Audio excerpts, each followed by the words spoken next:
En el video de hoy hablaremos acerca de la conquista y la colonización.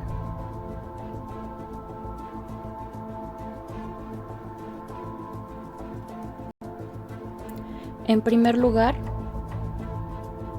hablaremos de la conquista y sus diferentes definiciones. Conquista en historia. En historia se denomina conquista al proceso mediante el cual, en consecuencia de un conjunto de operaciones bélicas, un ejército logra someter a la población de un territorio para su dominación política.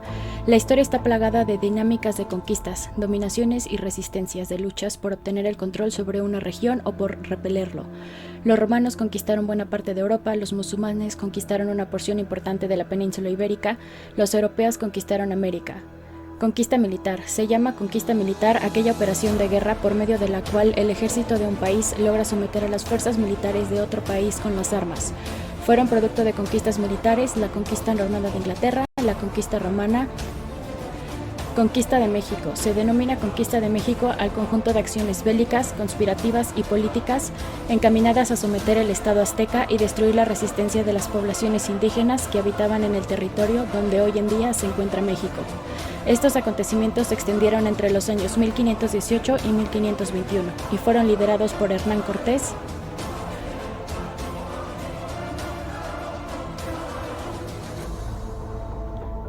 Ahora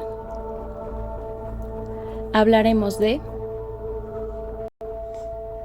la colonización.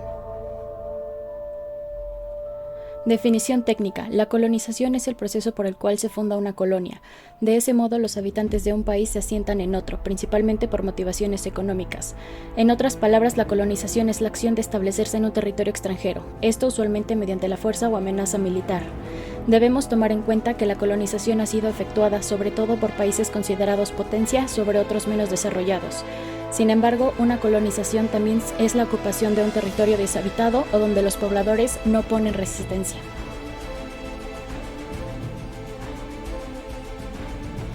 Centrándonos en el caso de la colonización de un país potencia sobre otro menos desarrollado, las características son las siguientes. El país colonizador usualmente usa la fuerza militar para dominar al otro, imponiendo un sistema económico, político e incluso las costumbres y la religión. La colonización suele tener como objetivo la explotación de recursos naturales, por ejemplo los minerales. Las colonias se someten al dominio del metrópoli, dejando los intereses de los habitantes originarios en un segundo plano. En cambio, los colonizadores gozan de privilegios sociales, como acceso a puestos de poder y o económicos como menores impuestos. Este tipo de colonización implica una relación desigual, por lo que suele generar descontentos que derivan en revueltas. La colonización puede darse por medio de la inversión. Así, un país funda filiales en otro con el objetivo inicial, por ejemplo, de ahorrar costes en mano de obra.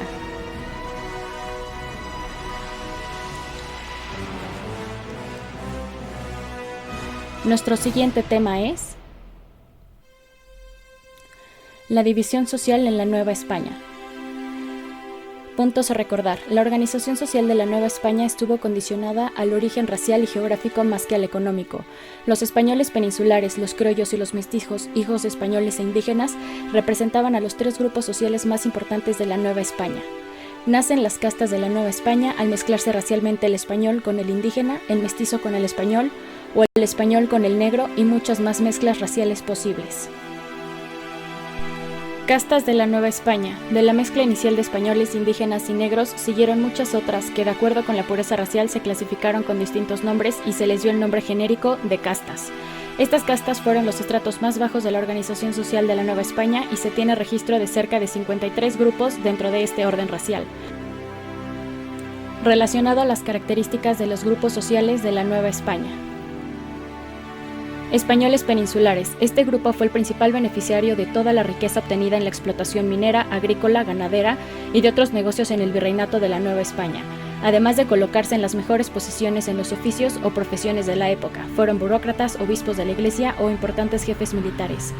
Criollos eran hijos de los españoles llegados de Europa a América. Estos nacieron en los virreinatos españoles y si bien muchas de las veces tenían un estatus alto en lo económico y social, les eran otorgados cargos y privilegios muy rara vez. Fueron dueños de haciendas o comercios, pero no manejaban las posiciones estratégicas del gobierno como sí lo hacían sus padres. Se desempeñaban como clérigos, oficiales del ejército u hombres de leyes. Mestizos. Los hijos de españoles con indígenas fueron los mestizos y fueron la primera casta nacida de la mezcla racial de los grupos étnicos mencionados. Les fue posible aprender oficios o realizar otras actividades, pero difícilmente podían aspirar a una posición destacada dentro de la sociedad novohispana por ser destinados a los peninsulares y a los hijos de estos nacidos en Nueva España. Indígenas formaban parte de la estructura social de la Nueva España como grupos étnicos, conformaban la mayor parte de la población novohispana, por lo que fueron mayormente explotados, en algunos casos al grado de la esclavitud. Negros. Los negros traídos desde África como esclavos fueron un grupo minoritario que solo aspiraba al trabajo pesado sin ninguna oportunidad a menos que fueran liberados, y aún así le fue difícil adaptarse a la vida cotidiana durante el tiempo del virreinato.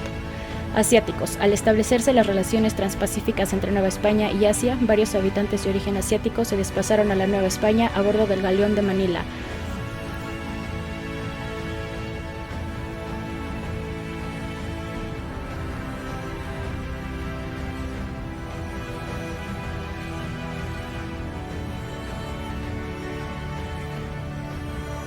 Ahora hablaremos de la organización económica. Las actividades económicas de la Nueva España fueron pujantes, al grado de tomar una posición destacada de poder económico que inquietó al Reino de España. La economía de Mesoamérica sufrió una transformación total al arribo de los españoles. Se introdujeron nuevas técnicas para explotar la tierra y ya no solo la agricultura y el intercambio de productos artesanales eran el motor económico. También el pago de los productos que se comercializaban cambió. El trueque dio paso al uso de dinero en forma de monedas fabricadas en oro o plata. Al cultivo de maíz, al cacao, se unió la explotación minera y la ganadería como parte de la maquinaria económica virreinal novohispana.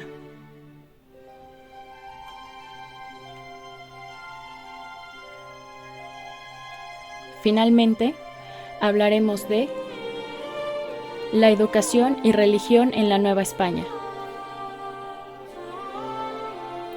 Educación en la Nueva España. La educación en la Nueva España comenzó desde el mismo momento que el conquistador Hernán Cortés fundó en 1519 la Villa Rica de la Veracruz, en lo que actualmente es México. La educación iniciada por los conquistadores tenía un carácter más político, con fines de dominación. Algunos de los objetivos trazados al momento de iniciarse en el proceso educativo era catequizar en la fe cristiana, enseñar el español y entrenar en artes del viejo mundo. Enseñanza de la religión. La enseñanza de la religión y de buenas costumbres era la condición que impulsó el Papa para reconocer los derechos de la monarquía española sobre los territorios descubiertos. Debido a esta tarea evangelizadora, el Imperio español ostentaba los justos títulos a las posesiones americanas. Características de la educación en Nueva España. España ofrecía educación principalmente para la aristocracia gobernante. Los servicios educativos eran proporcionados por la Iglesia Católica. La clase alta y el clero eran educados en los clásicos, mientras que los peones y los mestizos permanecieron ignorantes. Los mayas y los aztecas tenían sus propias formas tradicionales de educación, un proceso etnometodológico que era principalmente oral.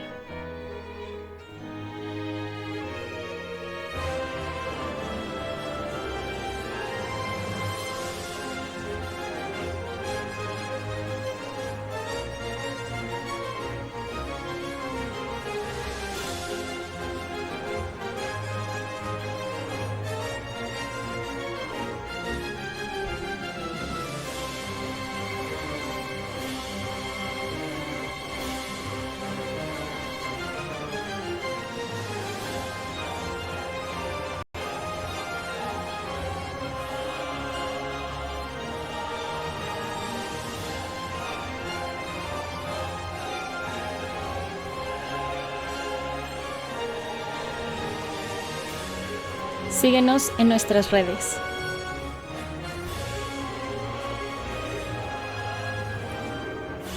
Nos vemos en un próximo video.